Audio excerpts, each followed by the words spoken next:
مرحب. ايوه كده يا اختي، ودونا وشوفونا. وازاي الحاج اسماعيل؟ ان شاء الله كده حلو. حلو وبخير يا اختي، سألت عليك العافية. ازيك يا شريفة يا اختي؟ بسم الله ما شاء الله، بقيتي عروسة قمر يتخانقوا عليها العرسان.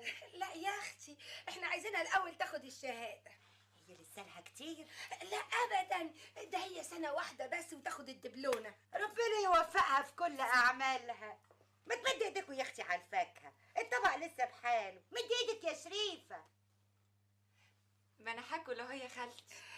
الا بالحق يا صبحة، الحاج اسماعيل قال لي يا اختي ان اسم النبي حرصه وصاينه بهجت خد الاجازة وجاي يقضيها في الكفر.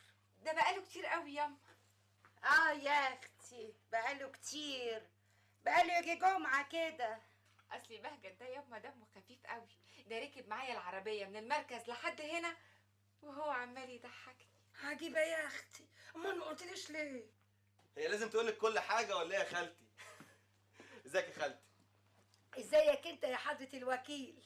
وكيل ايه يا خالتي بس؟ يا اخويا الكفر كله بيقول ان قدامك سنة كده وتبقى وكيل نيابة قد الدنيا. وكيل نيابة مرة واحدة؟ طب ادعي لي بس انجح واخد الليسانس وبعد كده يحلها حلال. انتوا ما بتاكلوش ليه يا جماعة؟ انا عارفة يا ابني، عاملين مكسوفين. ما انت عارفة يا اختي، شريفة بنتي طول عمرها بتتكسف. تتكسف؟